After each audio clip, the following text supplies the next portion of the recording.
Good morning, YouTube. Welcome to the Reptile Barn. I've got a clutch that morph-wise is not crazy, but I am extremely excited to show you because this is our Volta ball python that we thought was never gonna breed. Okay? So I want to say it was 7 years ago, maybe 6.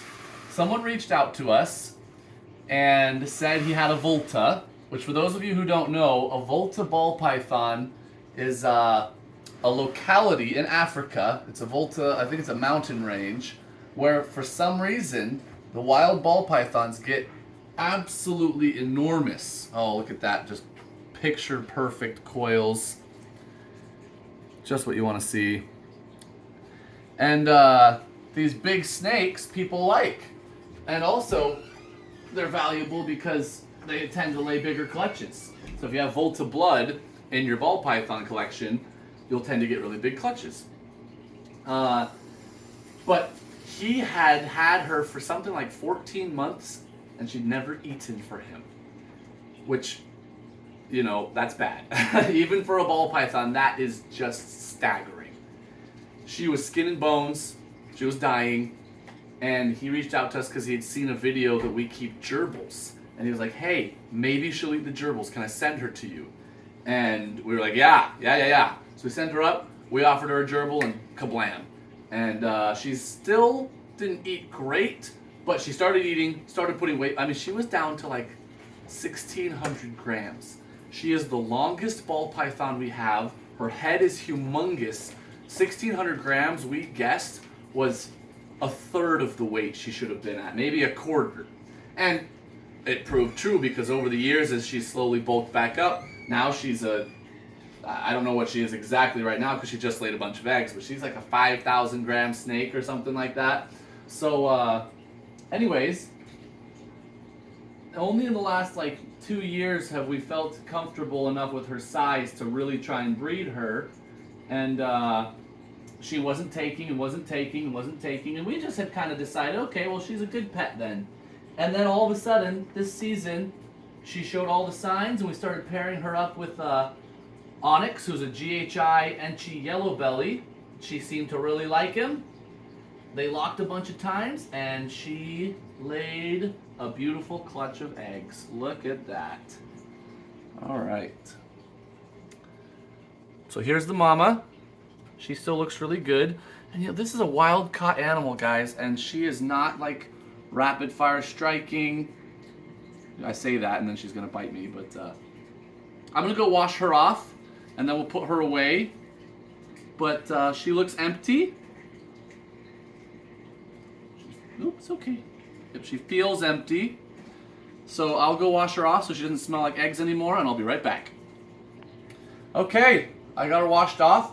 By the way, this is the only time we choose to use soap on our ball pythons. If they get really dirty, like if they crawl through poop, we'll bathe them just in water, but we don't like to use soap on them.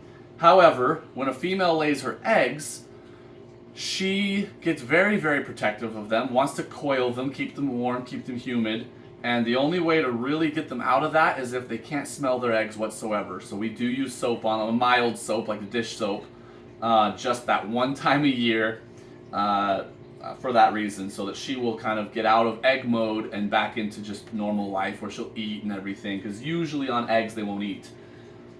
So I'm going to put her back. I'll show her up close real quick. Big, beautiful girl. Look at the head size of this snake. Just for a ball python, I love the head size on her and the shape of it. And she's so friendly. Such a good snake. I love ball pythons. So I'll count these eggs up real quick. We've got a fresh tub for her. Everything's clean, no egg smell. Oh, she looks great. All right. Move her feed card. Oops, sorry, eggs.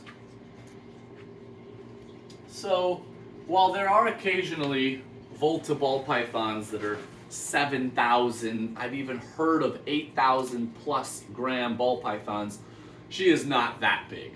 I'll get a weight on her here soon. At her peak, she approached 5,000 grams, which is still huge. But let's see. And these eggs look fantastic, which is great. You know, since she hadn't laid for us in 7 years, I was wondering if she even could. 1, 2, 3, 4, 5, 6, 7, 8, 9 eggs. Not bad. Not bad at all. And they look fantastic. I don't think I'm going to break these apart as long as I can fit them in the egg box. So there you go. I hope you guys are excited. Over the years, we've had people offer us a lot of money for Volta. She will never be sold, but her babies will be 50% Volta. That doesn't mean, like normally in ball pythons, when you say it's 50%, that means there's a 50% chance that it's het for whatever gene. In Voltas, however, it works more like dwarf retics. You know, if you have a full dwarf retic and a full mainland retic and they breed, the babies are going to be half and half, or 50% dwarf. Same thing with Voltas. These babies will be half Volta, half regular sized genetics. That's not Mendelian, you know, dominant and co-dominant and recessive. That's just overall genetics that make up the size of the snake. Half of those are going to be Volta. So these babies should be bigger than usual. They should grow bigger than usual. That's just how it works. So even though genetically, as far as morphs go, they won't be crazy, you know, unique or anything. The male is a GHI Enchi yellow belly. They'll be half Volta, which is pretty awesome. So there you go. I'm not going to bore you with, you know, trying to get them apart or fit in the egg box or anything. We hopefully will have an update for you in 55 days on little hatchling Volta ball pythons. Thank you guys so much for watching. Until next time, we are the Reptile Barn.